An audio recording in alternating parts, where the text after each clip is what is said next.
They played 12 hands of whist. After the spelling bee, they went to bed. When they woke next morning, the rain was sluicing down. It sleeked in across the disgruntled mountains. It cowered the sopping roses. It slucked and it slurped. It clawed at the wipers of the blood-red beetle as it took them to the funeral. Welsh rain.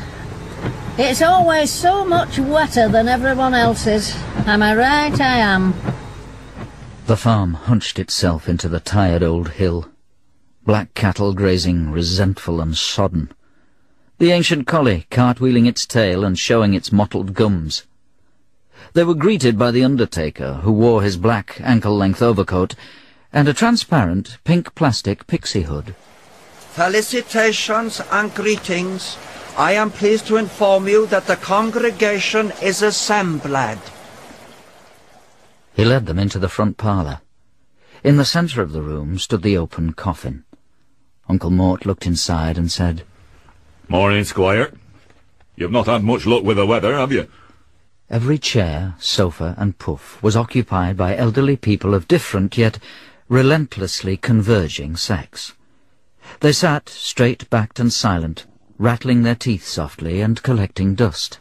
The relatives. Just look at them. Aren't they ugly? Mother! You mark my words, Pat. They'll make a right meal out of this. Well, with the Welsh, death is a way of life, am I right? I am. The minister arrived. His neck was covered with shaving nicks, staunched by slivers of thin toilet paper.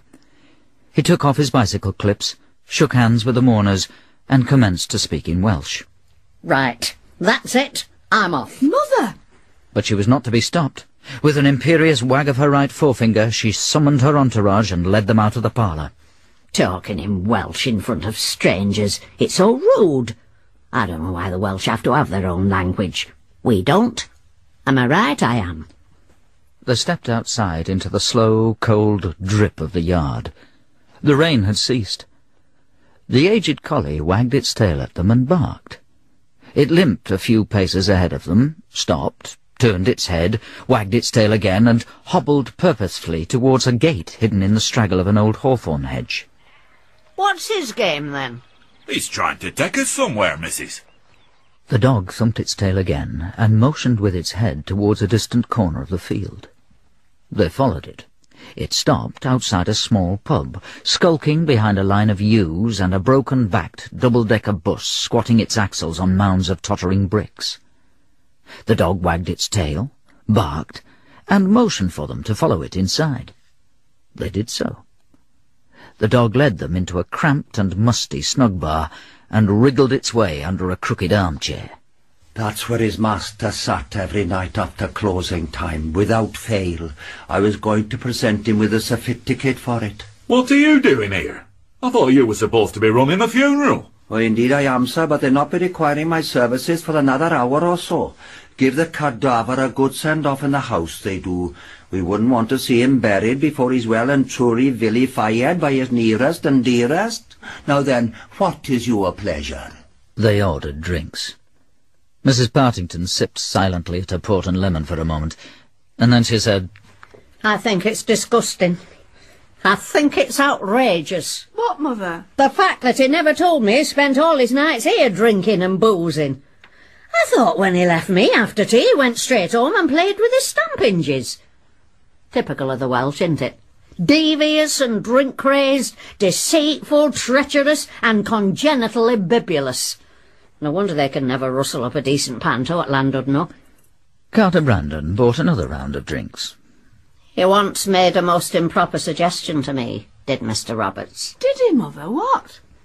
He wanted me to dress up. What as? Give me another large pot and lemon and I'll tell you. Carter Brandon did the honours, and Mrs. Partington told them the nature of Mr. Roberts' sartorial suggestion. Well, it's no wonder you took the hump, missus. You've not got the build for an international pole vaulter. They had more drinks. Uncle Mort looked longingly at the crib board. The grandfather clock looked longingly at the chilly, empty grate. And then the undertaker entered the bar and said, My apologies, ladies and gentlemen, but service is now discontinued.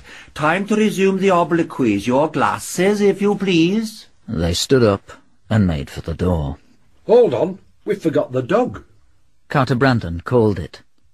He whistled it, but there was no response. He bent down in front of the crooked armchair and looked beneath.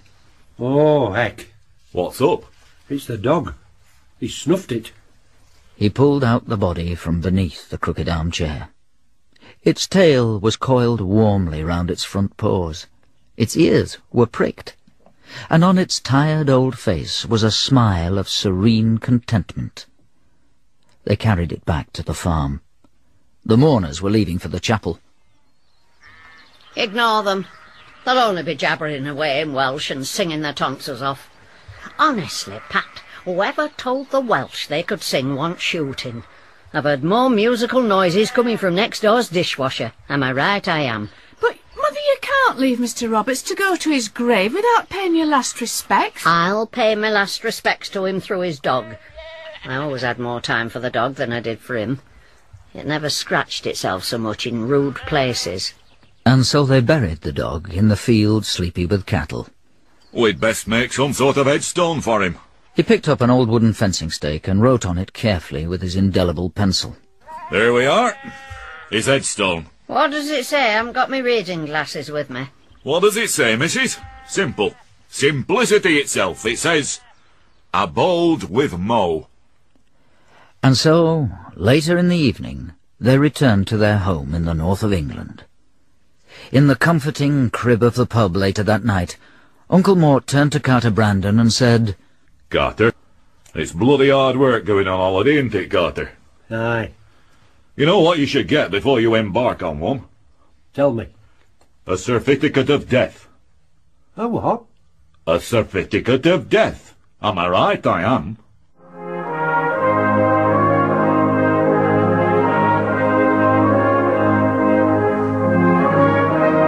In Last Respects, you heard Stephen Thorne as Uncle Mort, Sam Kelly as Carter Brandon, and Liz Golding as Pat. Mrs. Partington was played by June Barry, and Mansell Hubert Williams by Richard Davies. The narrator was Christian Rotzker. Uncle Mort's Celtic Fringe was written by Peter Tinniswood and produced in Bristol by Pete Atkin.